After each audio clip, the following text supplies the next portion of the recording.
ఈరోజు చైత్ర శుక్ల తదియ తిథి ఉంది, మత్స్య జయంతి, డోలా గౌరీ వ్రతము, అలాగే సౌభాగ్య గౌరీ వ్రతం అనే ప్రత్యేకమైనటువంటి వ్రతాలను ఆచరించాలని ధర్మశాస్త్ర గ్రంథాల్లో చెప్పారు. కాబట్టి వీటిని ఎటువంటి విధి విధానాలతో ఆచరిస్తే సమస్త శుభ ఫలితాలు చేకూరుతాయో, మత్స్య జయంతి సందర్భంగా పాటించాల్సిన విధి విధానాలేంటో, అలాగే జ్యోతిష శాస్త్రపరంగా సింహరాశిలో జన్మించిన వాళ్ళ లక్షణాలు ఏ విధంగా ఉంటాయో, వాళ్ళ అదృష్టం కలిసి రావాలంటే ఏ దైవాన్ని పూజించాలో నేటి శుభం లాభం అనే శీర్షికను పరిశీలిద్దాం.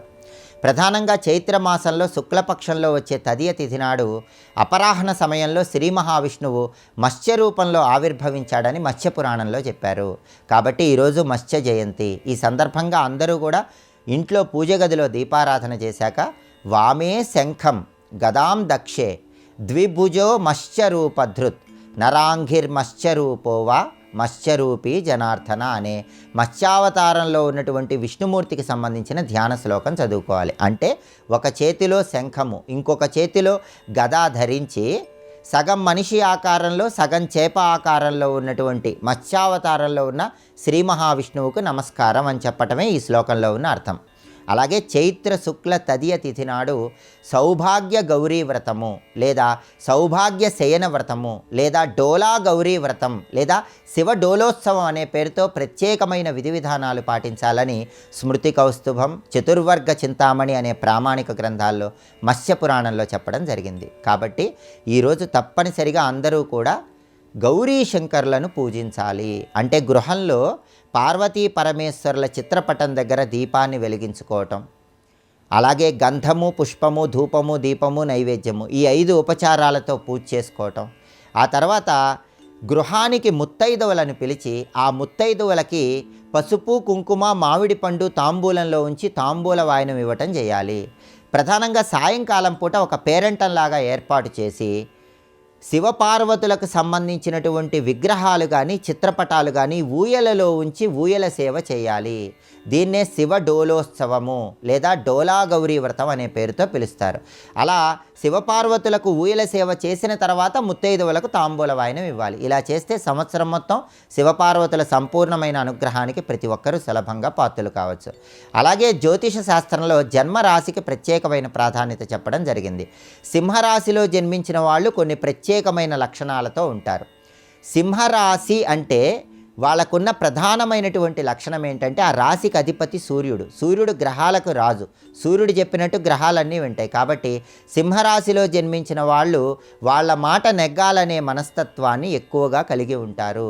అన్ని విషయాలు తమకే తెలుసనేటటువంటి భావనను కలిగి ఉంటారు. ఎందుకంటే ఆ రాశికి అధిపతి సూర్యుడు కాబట్టి ఇలాంటి ప్రత్యేకమైన లక్షణం ఉంటుంది.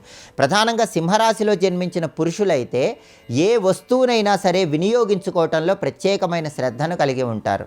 అలాగే సింహరాశిలో జన్మించినటువంటి పురుషులు ఇతరుల కష్టాలను తమ కష్టాలుగా భావించి చేతనైనంత సహాయం చేసే లక్షణాన్ని కలిగి ఉంటారు. అలాగే ప్రత్యేకంగా సింహరాశి పురుషులు వాళ్ళ సంతానం మీద అమితమైనటువంటి ప్రేమాభిమానాలను ప్రదర్శిస్తూ ఉంటారు.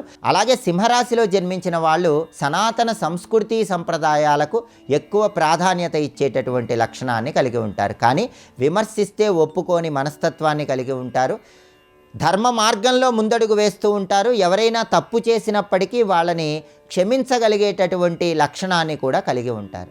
సింహరాశిలో జన్మించిన స్త్రీలైతే వాళ్ళు అతిథులను అద్భుతంగా సహకరిస్తారు. ఇంటికి వచ్చినటువంటి అతిథిని గౌరవించటంలో సింహరాశి స్త్రీలు వాళ్ళకు వాళ్లే సాటి అని చెప్పుకోవచ్చు. కానీ సింహరాశి వాళ్ళు ఎదుటి వాళ్ళు తప్పు చేస్తే క్షమించలేరు, దాన్ని భరించలేరు. అలాగే ఆత్మాభిమానాన్ని ఎక్కువగా కలిగి ఉంటారు. కాబట్టి తప్పు చేస్తే మాట పడని లక్షణాన్ని సింహరాశి స్త్రీలు ఎక్కువగా కలిగి ఉంటారు. ఇలా సింహరాశి స్త్రీ పురుషులు ప్రత్యేకమైనటువంటి లక్షణాలు కలిగి ఉంటారు. సింహరాశి స్త్రీలైతే అవసరమైతేనే ప్రయాణాలు ఎక్కువగా చేస్తారు. ప్రయాణాల పట్ల ఆసక్తి తక్కువగా ఉంటుంది. ఎవరిని తొందరగా నమ్మకుండా బాగా ఆలోచన చేసి వ్యక్తుల్ని నమ్మే లక్షణాన్ని కూడా సింహరాశి స్త్రీలు కలిగి ఉంటారు. రాస్యాధిపతి సూర్యుడు కాబట్టి జీవితంలో అద్భుతమైన పురోభివృద్ధి సాధించాలంటే సింహరాశి స్త్రీ పురుషులు ఎక్కువగా సూర్యనారాయణమూర్తిని పూజించాలి. ఆదిత్య హృదయం, సూర్యాష్టకం వీలైనప్పుడల్లా పఠిస్తూ ఉంటే జీవితంలో మంచి పురోభివృద్ధి ఏర్పడుతుంది. ఆదివారం పూట సూర్య ఆలయ దర్శనం చేసుకోవటం, సూర్యుడికి సంబంధించినటువంటి ఓం నమో భగవతే శ్రీ సూర్యాయ నమః అనే మంత్రాన్ని వీలైనన్ని సార్లు పఠించుకోవటం, ఆదివారం గోధుమలు దానం ఇచ్చుకోవటం, నానబెట్టిన గోధుమలు బెల్లంతో కలిపి కలిపి గోమాతకు తినిపించటం, ఇలాంటి విధి విధానాలు పాటిస్తూ సూర్యుడిని ప్రసన్నం చేసుకుంటే జీవితంలో తొందరగా మంచి పురోభివృద్ధి ఏర్పడుతుంది. వీళ్ళు పూజించాల్సిన దైవం విష్ణుమూర్తి. విష్ణుమూర్తిని పూజించడం ద్వారా జీవితంలో ఆర్థిక పరంగా, ఆరోగ్యపరంగా, కుటుంబ పరంగా మంచి సత్ఫలితాలు కలుగుతాయి. సూర్యుడికి అధిష్టాన దైవం విష్ణుమూర్తి కాబట్టి విష్ణు సహస్రనామ స్తోత్రం అనునిత్యము పఠించినా లేదా శ్రవణం చేసినా విశేషమైన శుభ ఫలితాలు సిద్ధింపజేసుకోవచ్చు.